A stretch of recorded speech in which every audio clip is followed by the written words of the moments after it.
तो hello guys, महिला नागा साधु ये नाम सुनते ही हमारे दिमाग में बहुत से दिलचस्प सवाल पैदा हो जाते हैं। जैसे कि महिला नागा साधु आखिर बनती कैसे है, क्या महिला नागा साधु भी पुरुष नागा साधुओं की तरह निर्वस्त्र रहती हैं, या फिर उनका जीवन किस तरीके का होता है। तो आज इस वीडियो में महिला नागा साधुओं के बारे में हम कुछ ऐसी ही दिलचस्प बातें आपके साथ शेयर करेंगे। तो चलिए बताते हैं आपको सब कुछ।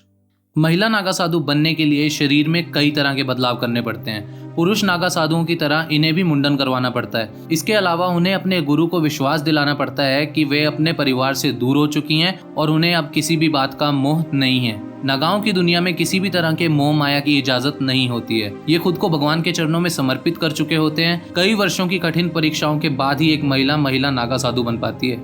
आपको बता दें कि भक्ति और त्याग का प्रतीक ये महिला नागा साध्वी पूरा दिन साधना करती है। इसे सुबह ब्रह्म मुहूर्त में उठना होता है। इसके बाद ये नित्य कर्मों के बाद शिवजी का घोर जप करती हैं। दोपहर में भोजन करने के बाद फिर से शिवजी की साधना में लग जाती हैं। नागाओं के इष्ट भगवान शंकर होते हैं, इसलिए इनका जीवन भी बिल्कुल भगवान शिव की तरह रमता हुआ होता है। ये चौतरफा अग्नि के बीच में बैठकर साधना करती है, फिर चाहे गर्मियों की दोपहर हो या फिर सर्दियों की रात। नागाओं का जीवन ऐसा ही होता है। महिला नागा साधु बनने के लिए ऐसे चरणों से गुजरना पड़ता है जिनके बारे में आप जानकर हैरान हो जाएंगे। इन्हें सबसे पहले भौतिक सुख सुविधाओं का त्याग करना होता है और खुद का पिंडदान करना होता है। इसके बाद ये साध्वी मुंडन करवाकर खुद का तर्पण करती है। ग्रस्त जीवन से निकलकर खुद का पिंडदान कर ये साध्वी खुद को इस संसार के लिए मृत बना देती है। इसके बाद शुरू होता है इनका नया और कठिन जीवन, जहाँ ये सारी सुविधाओं से दूर हो जाती हैं। फिर इनका एकमात्र काम होता है भक्ति और साधना। जब ये नागा साध्वी 10 साल तक पूर्ण ब्रह्मचार्य का पालन करती है, तब इन्हें संसारिक मोह माया से दूर रखा जाता है। इससे इनमें संपूर्ण की भावना का विकास होता है। साथ ही इन्हें नागाओं के रहन सहन की जटिलताओं का भी पता चलता है। इतना करने के बाद ही इस बात का निर्णय लिया जाता है कि किसी महिला को नागा साधु बनाया जा सकता भी है या नहीं। दरअसल महिला नागाओं का जीवन बहुत ही कठिन होता है। ऐसे में कई बार ये बीच में ही साधना छोड़कर चली भी जाती हैं। किसी भी महिला को नागा साधु बनने के लिए अलग अलग तरह की साधना करनी पड़ती है। इन्हें 10 साल तक लगातार पूर्ण ब्रह्मचार्य का पालन करना पड़ता है। इन सालों में इन साध्वियों को अपनी भक्ति और समर्पण साबित करना पड़ता है। इस समर्पण के बाद ही उन्हें दीक्षा और परीक्षा के लिए भेजा जाता है। महिला नागा साधुओं की दीक्षा भी आसान नहीं होती। इन्हें घोर त्याग और बलिदान का साहस दिखाना पड़ता है। इसके बाद शुरू होता है इनकी कठिन परीक्षाओं का दौर। इनसे गुजरने के बाद ही इस बात का निर्णय महिला साधु की गुरु करती है कि उन्हें दीक्षा कब दी जाएगी और दी भी जाएगी या नहीं। इसके बाद ही आगे के सारे काम किए जाते हैं और महिला नागा साधुओं के नियम और परंपराएं भी इन्हें बताई जाती हैं।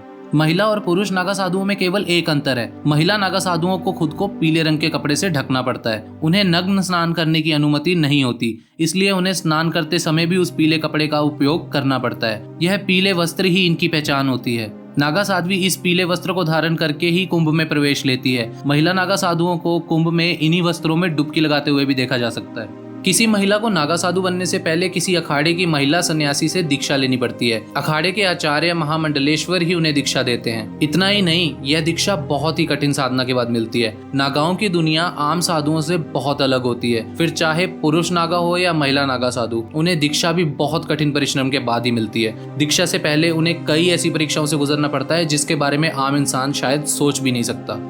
नागा साध्वियों का लाइफस्टाइल बहुत ही अलग होता है। महिला नागा साधु माथे पर तिलक और सिर्फ एक चोला धारण करती हैं। आमतौर पर यह चोला भगवा या सफेद रंग का होता है। यह रंग पहनकर ही इन्हें विचरण करना होता है। इनका रूप इस रंग में और भी भक्तिमय नजर आता है। आपको बता दें कि नागा साधुओं को वस्त्र वर्जित रहना पड़ता है, लेकिन महिला होने की वजह से फीमेल नागा साधुओं को ये विशेष रंग के वस्त्र पहनना अनिवार्य होता है। कुंभ में नागा साधुओं के साथ ही महिला नागा साधु भी शाही स्नान करती हैं। अखाड़े में उन्हें पूरा सम्मान दिया जाता है, इसलिए कुंभ के मेले में शाही स्नान के लिए उनके लिए अलग से व्यवस्था की जाती है। यह महिला नागा साधु कुंभ में आए विदेशियों के लिए आस्था का अलग स्तंभ बनती हैं। विदेशियों में इनके प्रति खास आकर्षण देखने को मिलता है। इनके दिनचर्या और त्याग के ऊपर विदेशियों ने कई डॉक्यूमेंट्रीज भी बनाई हैं। तो गाइज, ये थी महिला नागा साधुओं से जुड़ी कुछ ऐसी बातें जो शायद कम ही लोग जानते हैं। अगर आपको ये वीडियो पसंद आया हो तो हमारे चैनल देव रिबूस्टेड को लाइक, शेयर एंड सब्सक्राइब करें। Thanks for watching. जय हिंद।